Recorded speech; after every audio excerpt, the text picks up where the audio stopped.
उषा का सगा बेटा सुनील और बहू कीर्ति उन्हें उनके सौतेले बेटे के साथ छोड़कर जा रहे होते हैं।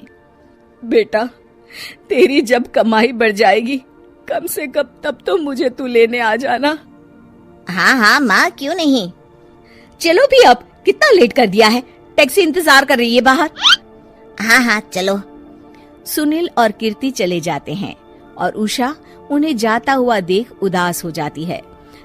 तभी वहाँ निशा आ जाती है। अपनी सास को उदास देख निशा उनके पास जाती है। क्या हुआ मम्मी जी, आप तो बहुत सगा बेटा करती थी। आपके सगे बेटे ने तो आपको छोड़ दिया और चले गए अपनी अलग गृहस्थी बसाने। देख बहू, मेरे बेटे को कुछ भी कहने की जरूरत नहीं है।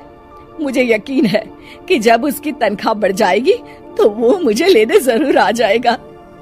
हाँ, ये भी देख लेंगे कि वो लोग आपको वापस लेने आते हैं या नहीं। तब तक तो आप भी यही हो और मैं भी। उषा अपने बेटे के ना होने से बहुत ही उदास रहने लगती है। उन्होंने खाना खाना भी छोड़ दिया। सुनिए जी, मम्मी जी ने आज भी कुछ नहीं खाया। जब भी खाने के बारे में पूछती हूँ तो कह देती है भूख नहीं है और अपने कमरे में ही बैठी रहती है। ये सुनकर ऋषभ अपनी माँ के पास खाना लेकर जाता है। माँ, सुनील बेटा आ गया तू? ओह, तू है? माँ, मैं खाना लाया हूँ, खा लीजिए प्लीज।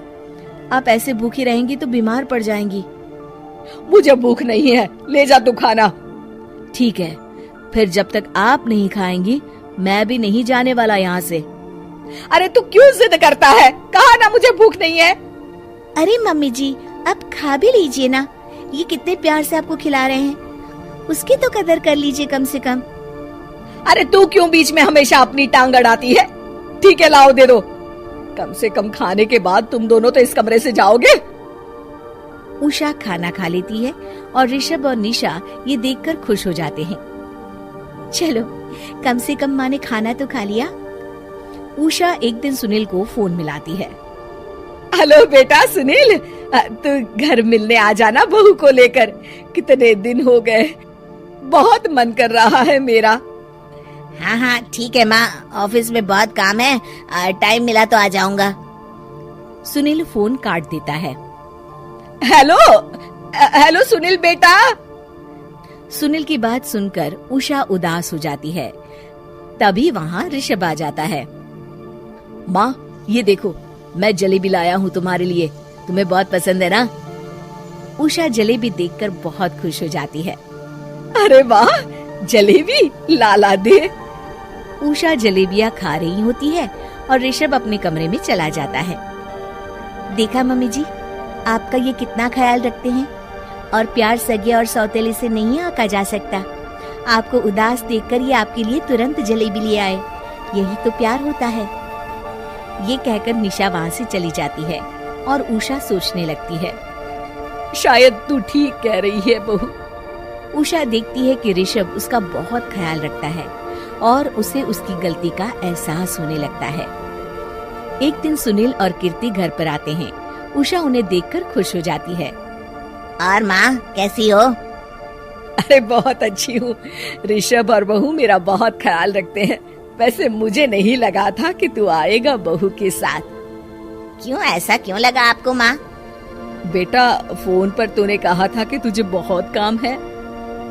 हाँ माँ, पर मुझे ये भी तो पता था ना कि मेरी माँ इंतजार कर रही होगी मेरा।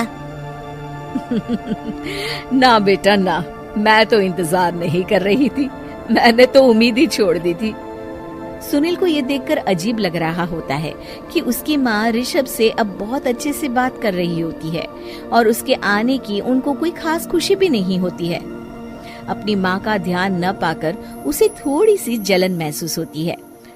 माँ, ये देखो मैं क्या लाया हूँ, साड़ी तुम्हारे लिए। हाँ बेटा, अच्छी है साड़ी तो। अच्छी है तो फिर आप आज इसे पहनो और फिर कहीं घूमने चले जाते हैं। बेटा, ऋषभ ने भी मुझे साड़ी दी थी, आज तो मैं वही पहनूंगी। तेरी दी हुई साड़ी फिर कभी पहन लूंगी। सुनील को अब बहुत ही ज्यादा जलन हो रही होती है। उसे समझ नहीं आता कि अपनी माँ का ध्यान फिर से कैसे वो अपनी तरफ खींचे। रात हो जाती है और उनके जाने का वक्त आ जाता है। माँ चलो अपना सामान बांधो और हमारे साथ चलो।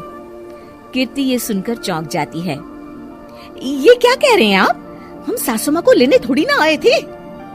अरे तुम चुप हो जाओ। माँ चलो जाओ, अपना सामान बांध लो। आप मेरे साथ आ रही हो, मैंने कह दिया तो कह दिया। अरे पर बेटा, तेरी तो तनख्वाह कम है, मैं तुझ पर बोझ नहीं बनना चाहती। अरे मुझ पर बोझ नहीं हो माँ, बस आप चलो ना, मैं लेकर ही जाऊंगा आपको। नहीं बेटा, अब मैं नहीं आना चाहती। मैं तो अब ऋषभ और बहू के साथ ही रहूंगी।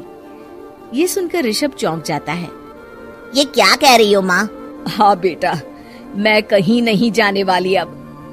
माँ अब सच में नहीं जा रही? नहीं बेटा, मैं तो तेरे पास ही रहूंगी अब, और जो प्यार मैं तुझे नहीं दे पाई वो सब दूंगी बेटा। ऋषभ और उसकी माँ गले मिलते हैं और निशा खुश हो जाती है।